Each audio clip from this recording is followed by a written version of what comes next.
This guy Reza Aslan, he is a very interesting sort of polarizing figure. I mean, some people think that he is an interesting historian, a voice of reason, and other people think he's completely disingenuous and not just like incorrect about certain things, but that he's full of shit. Yeah. That's sort of Sam Harris's take on him, is that he's just dishonest. I agree with Sam Harris on that. I think he's very dishonest. Talked to Sam about him, and Sam said that he had some really dishonest dealings with him, some conversations with him where... Yeah. Like he's one of those guys who responds with everything with accusations of bigotry and Islamophobia. Like he'll just call you a bigot.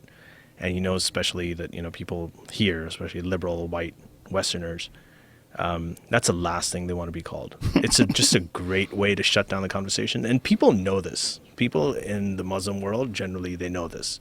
He uses that a lot. And one of the things that he said, for instance, is that he actually wrote, he's like, these books, the Quran, the scriptures, they don't mean anything in and of themselves.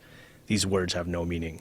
It is the people, like a misogynist, violent person, will bring their meaning out and they'll see in it what they want. Like as if the book is full of Rorschach tests. It's like ink blots that you can interpret, and these words don't mean anything. And I was just thinking about the implication, and I wrote this for the Richard Dawkins website, is, if he's saying that like these people, they didn't get their ideas from the book has nothing to do with it, then he's saying that all the people in the Muslim world are disproportionately, inherently violent and misogynistic. Right. Because if the words don't have any meaning, then they've just chosen to behave this way. It's got to be something in their DNA. And they're rationalizing it with those words that don't mean anything. Yeah. And that's bigoted. You're essentially, that's actually even more bigoted, because you're saying that these people are inherently like that. It's in their DNA. That's the way the people are. It's not that they've been misled by some ancient ideology. And you can't fix it, right? It's like because they're just like that. So to me, that actually that's a much worse position to have. It's a much more bigoted position to have. I've never said that's not what religion is. I've never said that, ISIS isn't Muslim.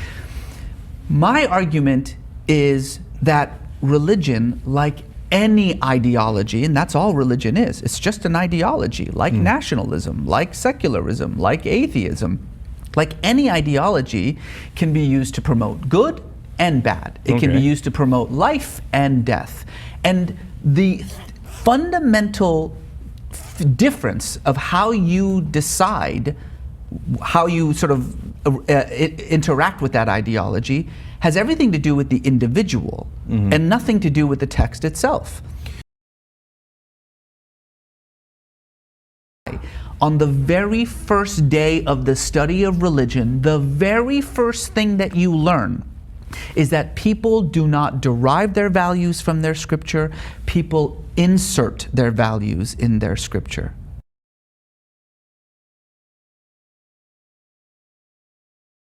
Certainly the issue here for a lot of these new atheists, whether we're talking about Dawkins or Harris or what have you, is a complete misunderstanding of religion in general.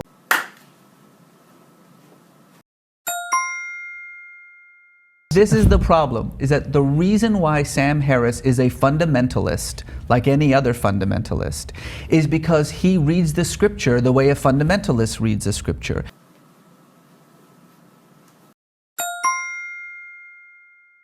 Only a fool or a bigot follows only half the verses of the scripture and ignores the other half.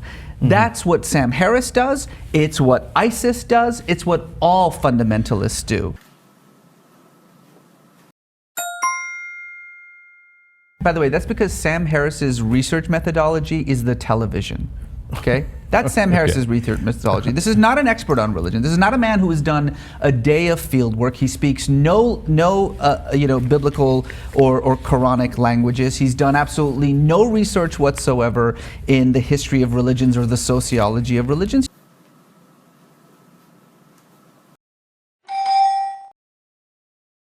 But why not pick symbols and metaphors that don't have the death and violence in the text, right?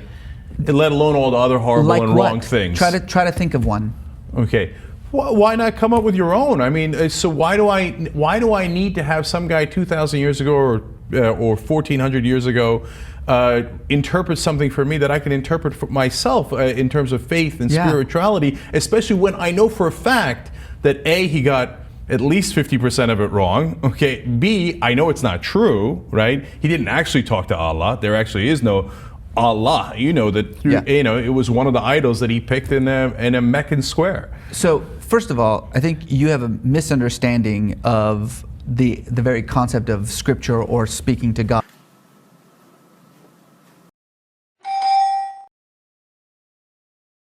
If you use the turd in the swimming pool argument, you're having a fundamental misunderstanding of what scripture is about.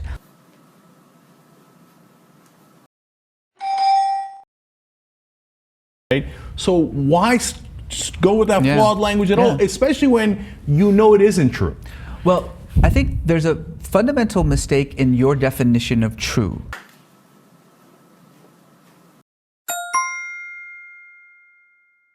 I mean, this is the other thing that I think is grotesque about Sam Harris and his sort of ilk, is that they believe the problem is belief. The problem isn't belief. You can believe whatever the hell you want to believe. I mean, if you are somebody who believes that, you know, God made the world in 6 24-hour days and that women shouldn't be heard or have any kind of role, and that gays should be, that gays are burning in hell or whatever, fine.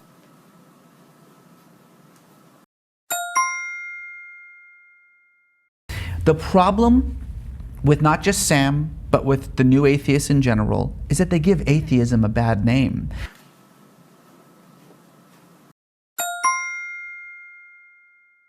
I know what you're saying, that most people want more religion in America in public life, but at the same time, we now have a group of non-believers that, according to studies, are anywhere between 14 to 20% of the country. Wrong. Stop. Not non-believers, non-affiliated. Non-affiliated. That's a different word. Okay. Atheists, but that's exactly what I'm going towards. No, but see, yeah, right, okay.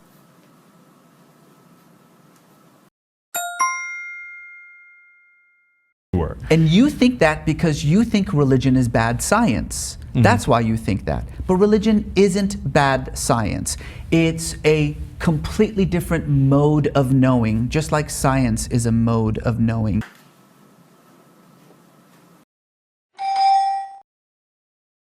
This all began, by the way, with a very simple fundamental error on Bill Maher's part, which is this idea that liberals don't criticize Islamic practices.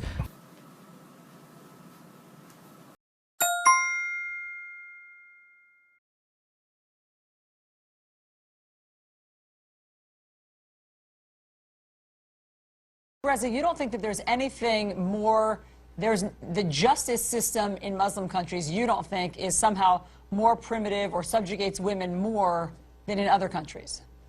Did you hear what you just said? You said in Muslim countries. I just told you that Indonesia, women are absolutely 100% equal to men. In Turkey, they have had more female representatives, more female heads of state in Turkey than we have in the United States. But in Pakistan, stop saying things like Muslim countries. Women are still being stoned. And that's to a death. problem for Pakistan. So You're in right. other words, so you, let's criticize I Pakistan. just want to be clear on what your point is, because I thought you and Bill Maher were saying the same thing. Your point is that Muslim countries are not to blame. There is nothing particular, there's no common thread in Muslim countries. You can't paint with a broad brush that somehow their justice system or Sharia law or what they're doing in terms of stoning and female mutilation is different than in other countries like Western countries.